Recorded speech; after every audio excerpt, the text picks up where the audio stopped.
नमस्कार दोस्तों, स्वागत है आप सभी का मेरे चैनल कहानियाँ अनेक रंगों की पर। आइए आज सुनते हैं पद्मश्री से सम्मानित लेखिका मालती जोशी जी के द्वारा लिखी गई कहानी जिसका शीर्षक है आस्था के आयाम। दोस्तों, अगर आपको मेरे चैनल पर कहानियाँ सुनना पसंद हो तो चैनल को सब्सक्राइब अवश्य करें। तो आइए चलते हैं कहानी की ओर। गैस पर चाय चढ़ाते हुए सोच ही रही थी कि आज मेरे लक्ष्मण जी को भैया भाभी की याद कैसे आ गई।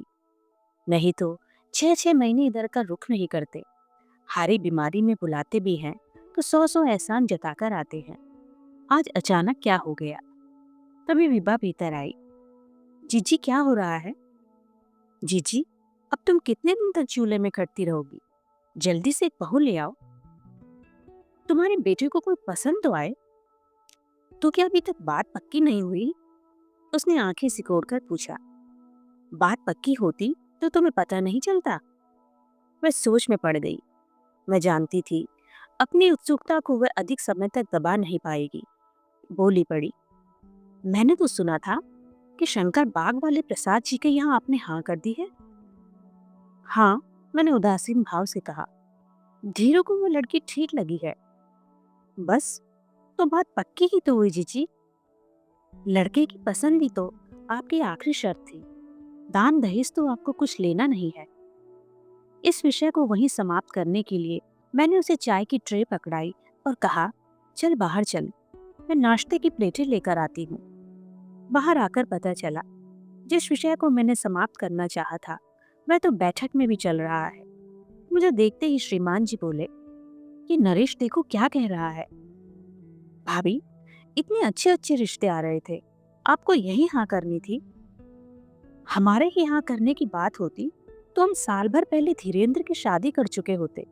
बात तो उसकी हाँ पर अटकी थी, उसने हाँ कर दी। उसे क्या अकल है भाभी, वह तो बच्चा है। लड़की देखने से पहले आपको सब अता पता कर लेना चाहिए था। बताइए, लड़की के पिता के बारे में आप क्या जानते हैं? वो शायद यूपी में कहीं फॉरेस्ट डिपार्टमेंट में है। प्रसाद जी ने तो यही बताया था। ये बोले, आपसे कभी मुलाकात हुई? हो जाएगी, अभी तो बात शुरू ही हुई है। नहीं होगी भाभी, मुलाकात नहीं होगी, क्योंकि पिछले 10-12 साल से उनके संबंध टूट चुके हैं। यह उनकी आपस की बात है, हमें क्या करना है? कमाल करती हो, ये चिल्लाए। करना कैसे नहीं है? अगर वो जिंदा ही नहीं होते तो और बात थी, पर अगर वो हैं तो हमें उनसे सरोकार है। चाहिए तो यह था कि प्रसाद जी पहले ही सारी बातें खोल कर कह देते। वो क्या पागल है भैया? पहले उन्होंने आपको इम्प्रेस किया, फिर लड़के को बस में किया, अब धीरे से अपनी बात कह देंगे और ऐसे वक्त कहेंगे जब आप कुछ कर भी नहीं पाएंगे। इतना बेवकूफ तो मैं भी नहीं हूँ, उन्होंने झल्ला कर कहा। आग लगाकर वे दोनों तो अपनी राह चले गए। हम दोनों बैठकर अपने में ही उफनते रहे। मुझे उन लोगों पर गुस्सा आ रहा था, बस यही कहने के लिए इतनी दूर आए थे। सच तो यह है कि विभा जल गई होगी। अपने रूप पर बड़ा नाज था उसे। उससे बढ़कर कोई इस घर में आए वह ये कैसे बर्दाश्त कर पाती? पर ये मुझी पर बिगड़ रहे थे।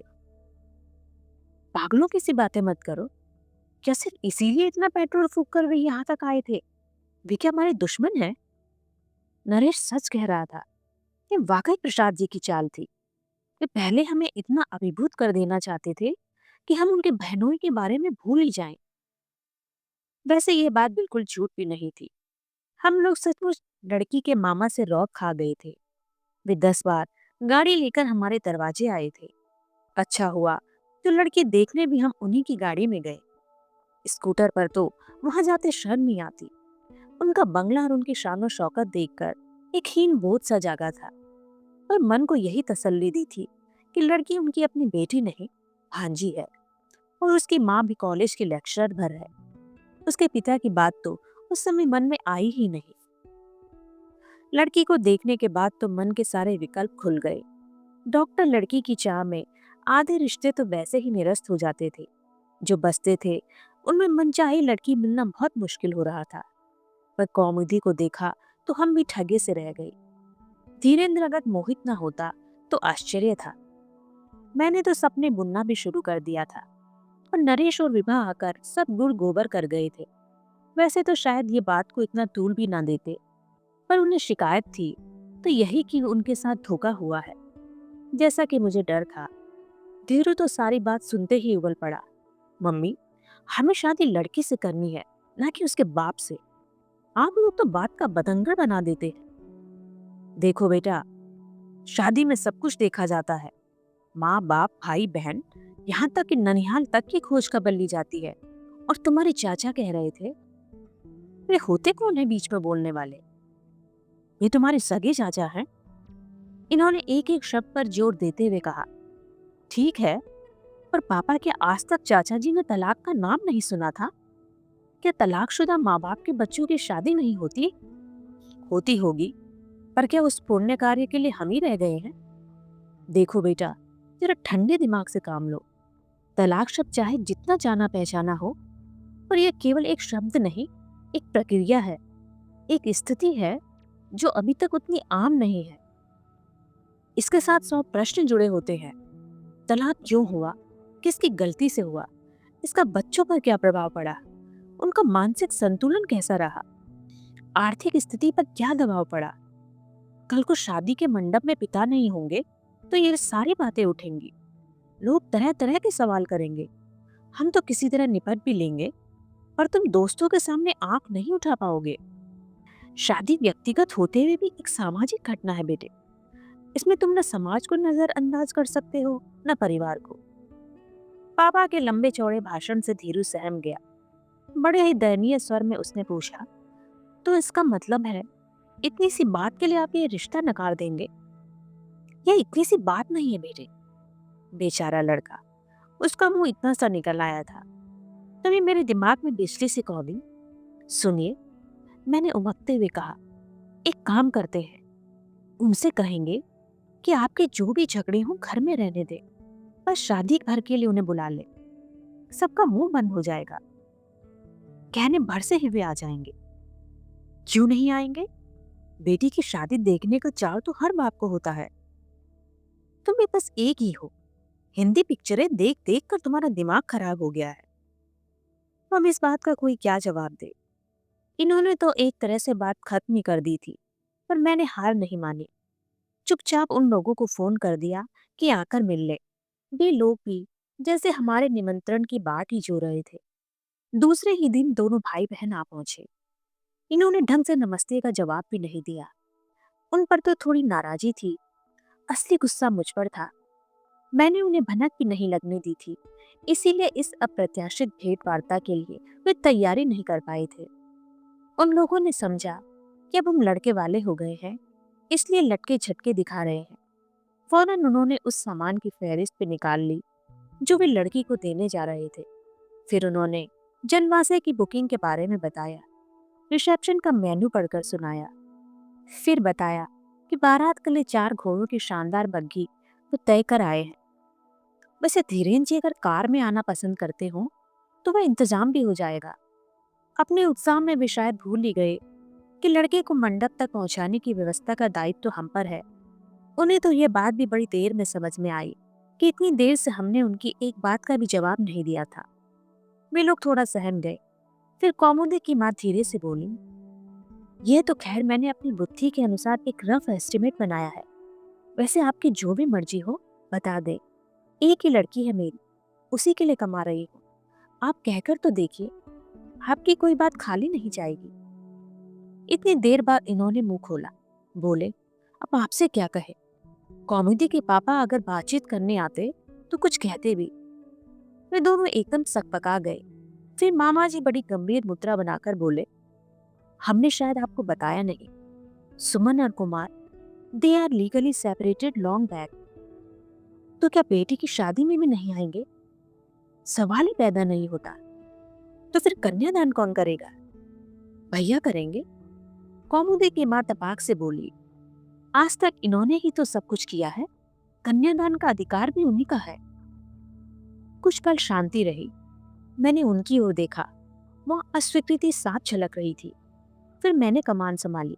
देखो बहन, जैसे आपकी एक लड़की है, मेरा भी एक ही लड़का है। लड़कियों की शादी से फारिग हो चुकी हूँ। अब घर में जो कुछ है इसी का है। इसलिए आप अपनी लड़की को अपनी मर्जी से जो कुछ देना चाहे दे दें। हमें किसी चीज की जरूरत नहीं है। हमारी बस एक ही इच्छा है, इसे हमारी चाहे मांग कह लीजिए या शर्त। हम ये चाहते हैं कि लड़की के पिता शादी में जरूर आए, नाते रिश्तेदारों को उंगली उठाने का मौका ना मिले। ये आपकी बेटी के हक में भी अच्छा होगा। घर की बात घर में ही रह जाएगी। ये कुछ कहने को हुई तो मामा जी ने उन्हें रोक दिया और बोले, बस इतनी सी बात है ना, हम लोग जरूर कोशिश करेंगे, आप इत्मीनान रखिए। यह आश्वासन उन्होंने इतनी फुर्ती से दिया कि उसकी विश्वसनीयता ही समाप्त हो गई। ये एकदम चौकन्नी हो उठे और कहा, बल्कि मैं तो सोचता हूँ आप सगाई में ही बुलवा ले तो अच्छा रहेगा। शादी में तो बस भागम भाग मची रहती है, परिचय नहीं हो पाता, फॉर्मेलिटी होती है। इस बार भी उन्होंने कहा, जी हम कोशिश करेंगे, पर उत्तर में वह तत्परता नहीं थी। इस भेंट वार्ता से सुपुत्र को अवगत कराना मैंने जरूरी नहीं समझा, सो इसे गुप्त ही रखा। रसोई से फुर्सत होकर जरा लेटी ही थी कि दरवाजे की घंटी बजी। हे भगवान, कहीं पड़ोस की गुप्ताइन ना हो। उन्हें तो समय असमय का ध्यान ही नहीं रहता। धीरू खाना खाने आता है तो उन्हें देखकर ही उसकी भूख गायब हो जाती है। दरवाजा खोला तो चकित रह गई। एक क्षण भर तो पहचान ही नहीं पाई। इससे पहले एक दो बार जब भी देखा, साड़ी में दबी ढकी ही देखा। सलवार सूट और खुले बालों में वह एकदम अलग ही लग रही थी।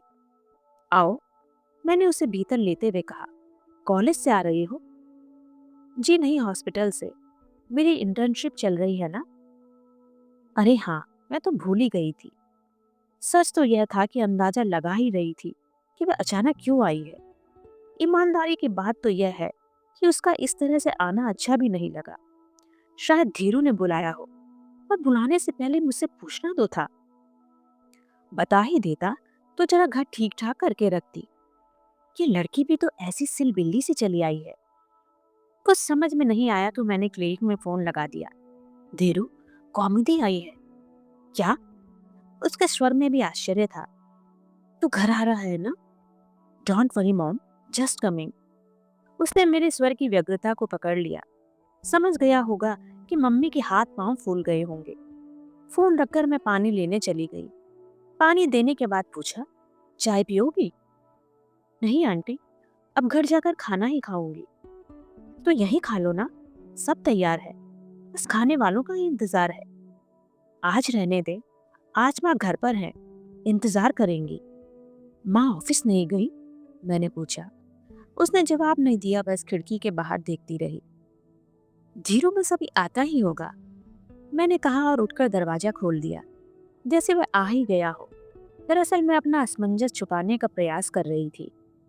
आप बैठिए आंटी, उसने कहा तो मुझे आकर बैठना ही पड़ा। शरबत लोगी? आप परेशान ना हो, मैं कुछ नहीं लूंगी, बस आपके 5 मिनट लूंगी। आपने नाहक धीरेन जी को फोन किया। मैं दरअसल आप ही से मिलने आई थी। मुझसे? हाँ, अब माँ से छिपकर आई हूँ। आपके शर्त के बारे में सुना था। वर पक्ष तो अपनी शर्तें मनवा ही लेता है। आपकी शर्त भी मान ली गई है। कल ही मामा रिजर्वेशन करा आए हैं। आज रात को माँ उनके साथ गोरखपुर जा रही है। माँ के मन में क्या है कि मैं नहीं जानती, पर मामा का कहना है कि इतनी सी बात के लिए इतना अच्छा रिश्ता छोड़ देना ठीक नहीं है। पर आंटी जी, ये इतनी सी बात नहीं है और इसीलिए आपकी शर्त मुझे मंजूर नहीं है। मैं सन्न रह गई। आप तो सारा इतिहास नहीं जानती, आप तो केवल लोकाचार जानती हैं। आप तो ये मानती हैं कि बेटी के बाप का शादी में होना बहुत जरूरी है, लेकिन आपको ये कहाँ मालूम है कि इसी बाप ने हम दोनों माँ बेटी को आधी रात घर से निकाल दिया था। वह रात हमने पड़ोसियों के यहाँ बिताई थी। उन्हीं लोगों ने टिकट का बंदोबस्त करके हमें गाड़ी पर चढ़ाया था। नशे में धुत पिता की वही तस्वीर मेरी स्मृति में है और उस तस्वीर में मेरी रत्ती भर भी आस्था नहीं है। घर से निकाल क्यों दिया था? मैंने बड़े संकोच के साथ पूछ ही लिया। आप तो जानती है, दौलत के साथ 100 ऐप छूट जाते हैं, ऊपर से अफसरी भी थी। माँ बेचारी चुपचाप सब सहन करती रही। सहन करना तो हमें घुट्टी में ही पिलाया जाता है ना। लेकिन जब वह रासलीला घर में ही शुरू हो गई तो माँ के लिए सब्र करना कठिन हो गया। माँ ने पापा को फटकारा कि मेरा ना सही, अपनी बेटी का तो ख्याल करो। वह भी अब सब समझने बूझने लगी है। बस माँ की इसी गुस्ताखी पर उसे देश निकाला दे दिया गया। पिछले 14 वर्षों से माँ ये बनवास भोग रही है। अच्छे बुरे सभी तरह के दिन हमने काटे, पर माँ ने पापा के आगे कभी हाथ नहीं फैलाया और न उन्होंने कभी हमारी खोज खबर ली। आज पहली बार माँ उनके दरवाजे पर जा रही है। इसके बावजूद वे आएंगे या नहीं, मैं नहीं जानती, पर उनका अहंकार जरूर तुष्ट होगा। जिस आत्मसम्मान के साथ माँ इतने दिनों तक तनकर खड़ी थी, वो टूट जाएगा। इसके बाद जिएंगी कैसे? मैं अपने स्वार्थ के लिए उन्हें अपमानित नहीं कर सकती। जिस दिलेरी से उन्होंने मुझे पाला है, उसकी आप कल्पना भी नहीं कर सकती। इसलिए दाद भी नहीं दे पाएंगी, पर मैं तो उसकी उपेक्षा नहीं कर सकती ना।